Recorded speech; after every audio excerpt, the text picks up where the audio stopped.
I would hear like new kohais coming in, and then hear the little back changing room gossip of like, this new GoGo boy just came in and he didn't refer to me with Keigo, and would, you know,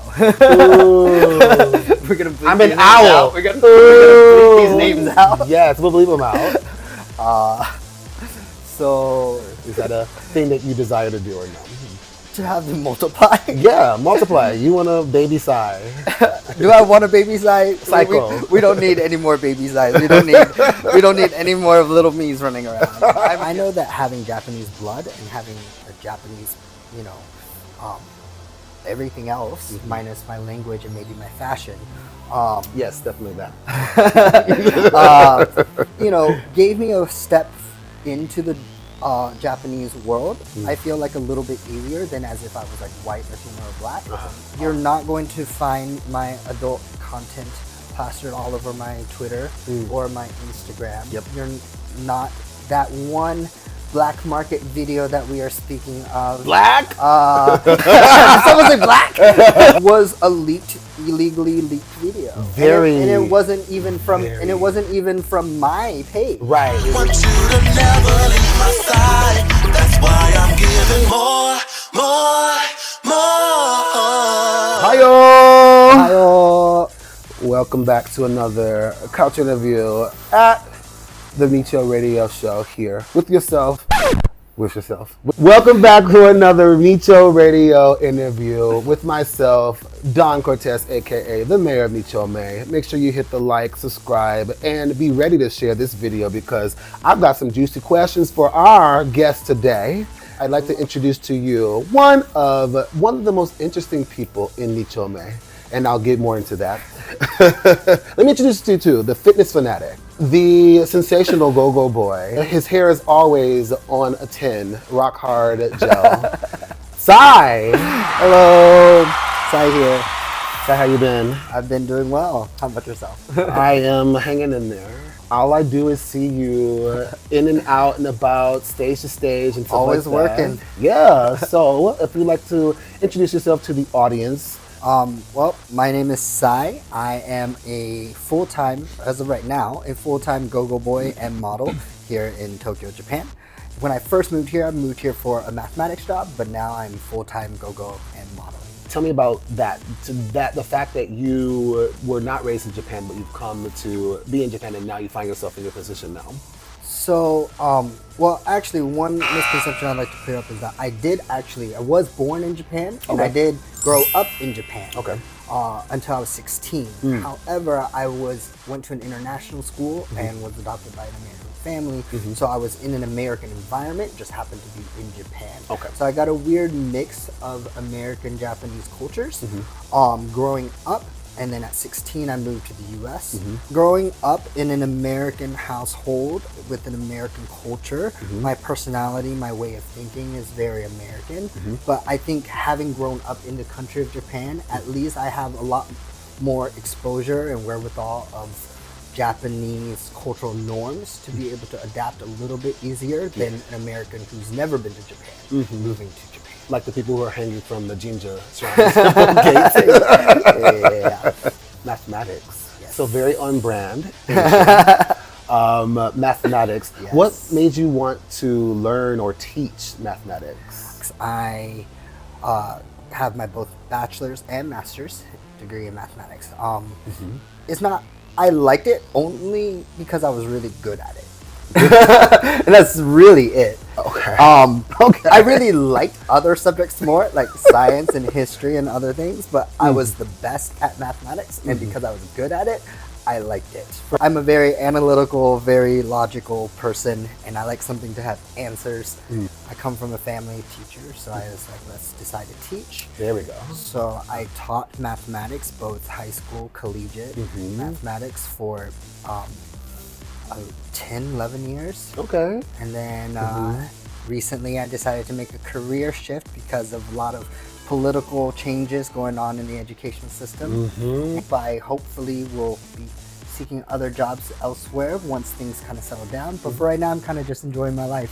Yeah. Listen, I think everyone would love to be able to have, what do you call it, like a gap year. I think Yeah, it's like a gap year. Yeah. I mean, an adult gap year, you've had enough experience so you can afford yourself to like go to places that actually matter and not just, take what is available at you when you're not, established or have any money. Definitely. So I am very, very not surprised. I'm not surprised. I am surprised at how much time it took, literally no time, for you to be able to gain popularity as a go-go dancer. I think I don't think it was a matter of could you do it or not. It was a matter of seeing that there's already so much competition right now. There's a lot of competition. How do you fit into it? It felt a lot longer for me. Really? It felt really long, yeah. And it feels like I'm still climbing the ladder endlessly. I would like to one day, hope in my go-go career at least, hopefully perform at one of the big international overseas circuit parties, like Songkran or White Party or Pattaya or something like that. My career, I like to view my go-go career as one that I've taken very easy, steadily steps that have grown over time, and I've taken all the steps from the smaller gigs to slowly growing bigger. Some of my go-go co-workers, some of them debut and they're instantly shot overseas to the big circuit parties. Say their names. Say their names. I'm gonna say names. I'm just saying that some people get lucky, whether it's with timing or connections, or whatever the case might be. And my career I feel, has been a growth, but a steady upward climb, which I'm proud of the work that I put in. I'm proud of the time that I put in. And I view it more as something that I've worked hard for, rather than something that just came purely by luck. I feel proud of the fact that I've worked for it. An accomplishment. Yes. And yeah, that is the best feeling, knowing that you put work into it. I started learning Japanese about 3.5, 4 years ago when my go-go career actually started. And my biggest motivator for learning Japanese was my go-go career. I did have a Japanese boyfriend that when I first started go-going, and he only spoke Japanese, and that improved my Japanese exponentially. Yeah. So shout out to that boyfriend. Yes. Thank you to my exes. The study abroad that you never wanted, but you never expected, but definitely did you some good, right? Yeah. And, they say that the brain is developed later, so it's harder to soak in more information. And a language is just one extra thing of information on top of the things that you do for your work. I really admire that, and I'm also shocked in a good way that it's done so much for you. Yeah. One of the biggest challenges in becoming a go-go in Japan was the language. Discussing event plans, itineraries, being able to interact with guests and being able to make fans was hard if you don't speak Japanese. And if you can't make fans and you don't become popular, then you don't get booked at events because you're not seen as someone who can come and bring in an audience. So that's hard. I feel like when I first began go-going, a lot of my go-go gigs were booked because I was a foreigner that could bring in foreign clientele, which some of the event organizers wanted to increase in their personal events. There's a certain way you have to behave, like what? With Japanese people. Like what? That may not be appropriate for Americans. Japanese are a lot more conservative, and we have to be a lot more tactful with the language that we use. I see. Even in dealing with like my coworkers, we have senpai and kohai culture. Right. The senior and junior culture. Right. And as the kohai, when I was the new guy coming in, it was expected for me to behave in a certain way or to talk to my senpais in a certain way, and having Japanese as my second language rather than my first, Keigo was not my strong suit. The American go-go world is very more exuberant and lively, and it's, whether through the interactions or the dance styles is very different than Japanese go-going. Very, very true. Very true. So kind of adapting to the Japanese go-go world and norms and behaviors, but also maintaining my individuality and being unique was also something very important to me. I want to know which side. Was it the event organizer side that expected you to speak more, up in Keigo, or was it the actual people, the Japanese go-go boys that you worked with that wanted you to speak in Keigo? I think it was more of a self-imposed rule, just because I knew that it was something that I needed to do to earn respect and to be able to try and fit in as well as I could. So you use a platinum Gaijin card. Yeah. You earned your platinum Gaijin card, and now you're earning your mileage on it. Yes. Okay. I know that having Japanese blood and having a Japanese, everything else, minus my language and maybe my fashion, Yes, definitely that. gave me a step into the Japanese world. I feel like a little bit easier than as if I was like white, Latino, or black, instead of just being like, "Hi, I'm American. This is me. Take me and accept me into your Japanese world." I still was able to be Japanese enough in my behavior and the way I interacted to be able to work my way into the Japanese community a little bit easier. In the GoGo world of Japan, at least, I would say 90 to 95% of the GoGos are Japanese. They were born in Japan, raised in Japan. Some of them might be half, but they're culturally Japanese because they were born and raised here. Even if their blood might be half Taiwanese or half Brazilian or Portuguese or something like that. Right. Who else? Hold on. So the only ones who are active in the GoGo scene, who were not born and raised in Japan and are not culturally, linguistically, or even ethnically Japanese. Right. We have Ko. Ko. Ah, right. Ko. Right. We have Shio. Shio. Okay.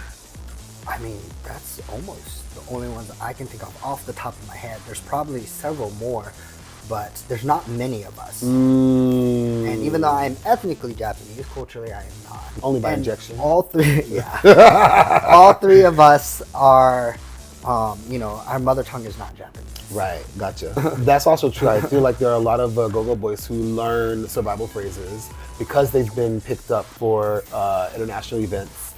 They do the little Duolingo. They revive their Duolingo accounts. And Hi, my name is. Yeah, my name is. How are you? Can't wait to see you guys. My favorite is where you from. It's not where are you from, it's where you from. Oh, so they learn AAV. They learn the black where English. You from? Where you from? Yes. Okay, you know what? I'm going to shout out to all the black creators out there. You taught them correctly. Thanks for using your captions. Man, come on, bro. What the fuck is you doing, bro? In casual Japanese. Whether they are correct or not, where you from? Oh my God. Because to be a dancer full time or just even be able to maintain attention from people, you've got to find out a routine that works for you. And whether that or not that's every Friday, Saturday night, or whether that is just normally just saying, hey, I just want to take my clothes off and then get some extra tips, even though I'm not on the fucking poster. It's just a lot of like dedication or just inherent interest in wanting to do it. It's funny that you brought up taking off your shirt at a party, even if you're not performing. And that was one like cultural shift that I had to make. If we knew each other before my GoGo days, I was a customer going to these gay parties, and I would go to Ageha or some of these Japanese circuit style parties, and I would take off my shirt and I'd wear a harness, and that's what Americans do, right? After becoming a go-go, I can no longer do that. Japanese are not the type who take off their shirts and wear harnesses at not gay sober circuit ones. parties. Not sober ones. And but now that I look back on it, I think about, oh yeah, I did get a lot of weird looks from Japanese people. Like, who is this person taking off the shirt, wearing a harness, and he's not a go-go?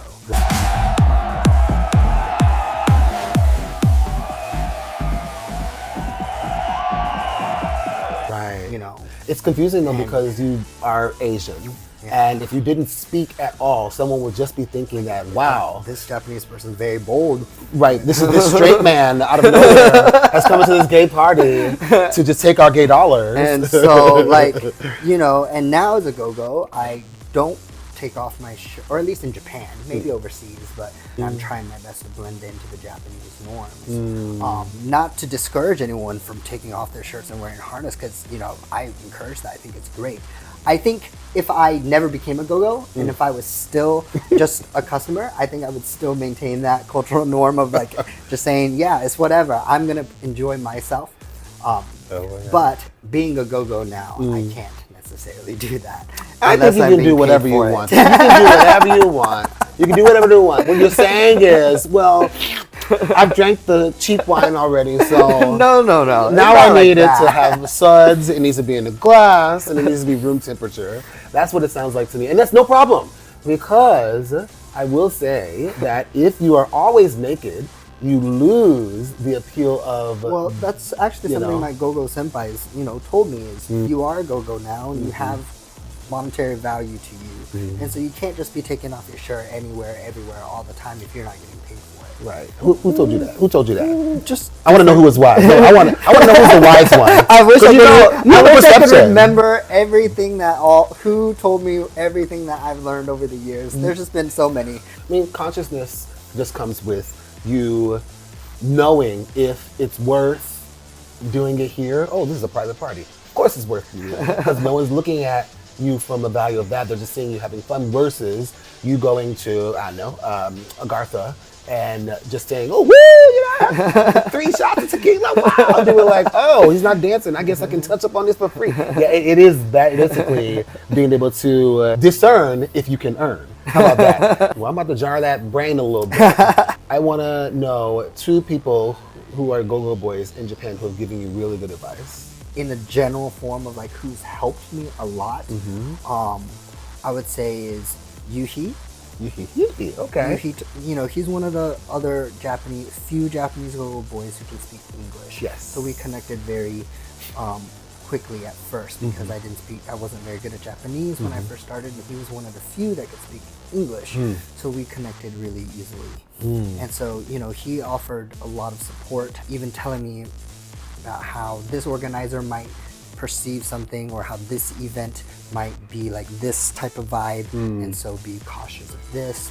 Or he would give me information, when you speak to this go-go, he's a lot more technical about maybe like senpai-ness, so maybe be a little bit more reserved or things like that. Because I didn't know the other go-go's, right? So and he did. Wow. No, I want to know who's technical. Who's technical? But my impression is that there's people who've been working in the industry for a while. So I'd imagine those are the people who want to haze in that sense. I would hear like new kohais coming in, and then hear the little back changing room gossip of like, this new go-go boy just came in and he didn't refer to me with Kegel and would, we're gonna bleep I'm an these names owl. out. We're gonna bleep these names out. Yes, we'll bleep them out. So, like, go-go is one of them. Really? Someone who's not that booked. And- Okay, definitely booked. So. The worst weapon, the latter that you said, also knows English. So it's and works in corporate. So it's almost like the auntie who's just sitting there over there just judging the whole time. But I mean, they've both all of them have been very nice to me. Yes. Luckily, so I'm very grateful for that. That's good. That's good. But I think you said 2. Yuhi was one of the big ones. Yes. And then the other one I would say is Rico, who is another one of the English-speaking ones. Yes, Miss Rico. He actually was not in the go-go world when I started. He took a break and he was living overseas. in America. Yeah, when yeah, I yeah, yeah, started yeah, go-go. yeah. But he was a go-go before I started. And then when he came, we were friends before. And then when he came back, he was like, "Oh, you're a go-go now." I'm like, yes. And so I already had my foot in the door and like gotten situated at least a year or so to the go-go world before he returned. I wouldn't say that he's just taught me a lot per se, but he offered a lot of emotional and both go-go support just as a friend, just because he has lived in the Japanese world enough, but he's also lived in America for many years for study and for work, and so he kind of his personality and mentality understood mine a little bit better. Yes. And so Yes. there was a lot of cultural translation that we didn't have to have when interacting. Yeah. I want to go to the other thing that was an ask, which was taking your clothes off. So, discern if you can earn. with the Google search, that you are a creator, a content creator as well. Oh. And so I'm sure it's come to your attention. We're going to talk about that. We're going to talk a little bit on that.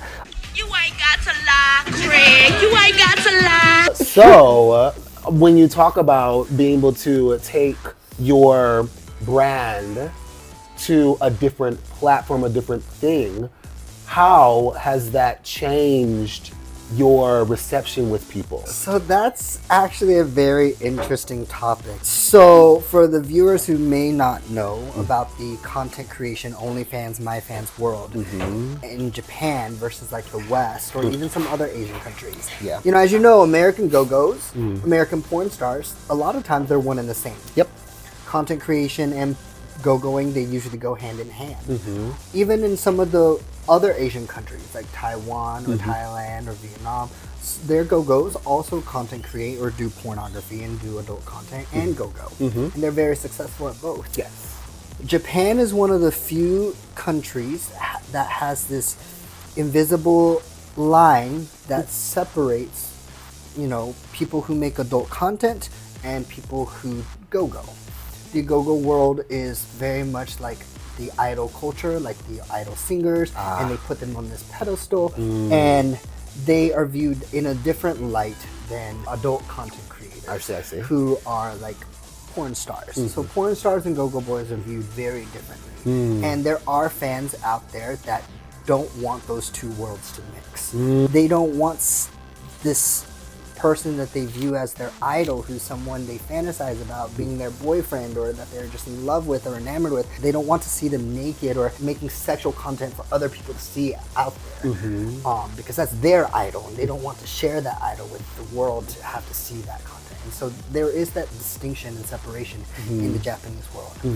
There are a few adult content creators in Japan who have made their way and found their niche in the go-go world. You know, we have go-go's like Hiroya and Rio, and who are Japanese content creators. They were content creators at first, and then they became go-go's later on. And now I'm mama. Yeah, they had fame backing them up as adult content creators, and then dived into the go-go world. Right. But there are still a lot of conservative event organizers and events and just mentalities in Japan that say, well, we're not going to cast this go-go because he makes adult content.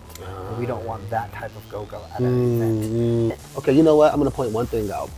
This world that we live in, full of people who are sex positive, and the one time that they want to be monogamous is about booking someone on stage who they want to keep in their mind as theirs. That just sounds so crazy to me.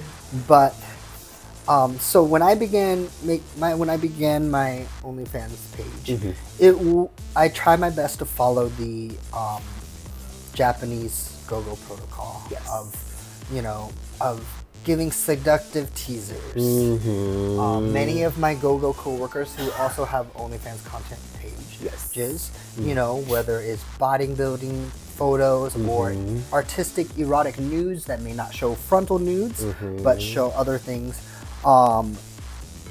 That is the 95% of OnlyFans pages. That's right. In the Japanese go-go world. Yeah. And maybe it's my sexual positivity, maybe it's my Americanness, maybe it's my stubbornness to not conform 100% to the Japanese norm. Maybe it's your ADHD. Maybe it's my ADHD. Maybe it's I just like making good content, making good money from good content. Yeah.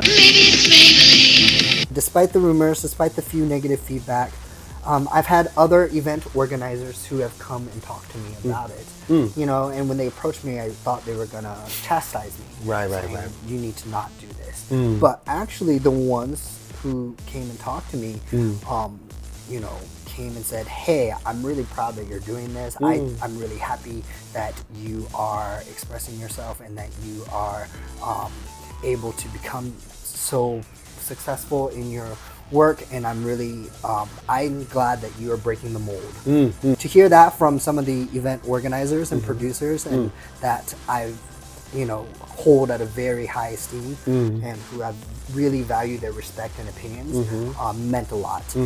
If they were to come and chastise me, they mean so much to me. I might have stopped if they told me otherwise. Yeah. I don't know if you know, but one of the videos that you've made, I don't know when it was, but it's been making the rounds on. I've heard on I've the heard. The black market circuit. I've heard on the black market, And the I underground was dark web. shocked with a T at the end.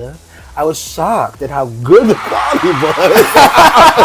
And there are GoGo boys who do just tease you, but if this is behind the paywall content, I would say, okay. The feedback that I've received, at least outwardly, has been nothing but positive. Yeah. I've received comments even from Japanese people themselves saying it's really nice to see the GoGo finally making their way into this other world and not being ashamed of it and trying to blend these two worlds. And it's really refreshing that the Japanese cultural norm and community is changing their mind about how they view sex and how they view like idols of adult content creators. I know that not everyone approves of it. I do keep my two worlds separate. You're not going to find my adult content plastered all over my Twitter or my Instagram. Yep. You're not that one black market video that we are speaking of. Black? Someone say black? But Yes. was a illegally leaked video. Very. And it wasn't even from very. and it wasn't even from my page. Right. It was with from the it was the person- other party's Yeah. page. Like if you looked at the link at the Right. bottom, it's not my page. Right. So my fans are good enough to be able to keep my stuff. Right. And I'm very grateful to my fans who keep my stuff. Continue making it. You paid for it. That's Yep. yours, not anybody else's. Right. So thank you. But other than that one video, everything else is usually kept tight under my page. Yes. I recently went to an event in Nagoya last weekend, and I had 4 different fans come up to me who were fans during my GoGo age. Also, who told me that they subscribed to my OnlyFans and they really enjoyed the content. And they're really happy to see both sides of me. Both sides of you? Yeah. Uh-huh. I think. Well, that's good. It's like a net positive, a next sex positive, if you will, that you're getting good reception. I just wanted to think that, where do you go from that, or how do you experiment? You know how you have a first album artist, and you're like, the first album was so good, and then like, what do you do for your sophomore album? I felt like this is a good sophomore album. There are not many people who can be able to go and dip in something else and still get really good positive reception. So yeah, people who are subscribed or wanting to subscribe, we'll put some links below. Please support Sai and his future endeavors on video. So that is going to be it for today. Thank you so much, guys. Make sure you, again, like, subscribe, save. Let's say goodbye to the folks. Thank you so much for watching. Bye. Bye-bye.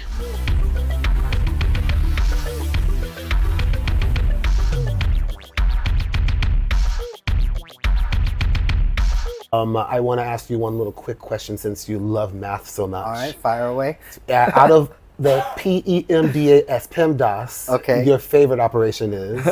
My favorite operation, I guess, is multiplication. Multiplication. So as a gay, do you feel that you can multiply? Is that a thing that you desire to do or no? To have them multiply. Yeah, multiply. You want a baby Sai. Do I want a baby size? Psycho. We don't need any more baby size. We don't need any more of little me's running around. I'm good. I'm okay. Only thing I want to multiply is my bank account. I mean, that's very, very true. Very, very true. You should be doing that.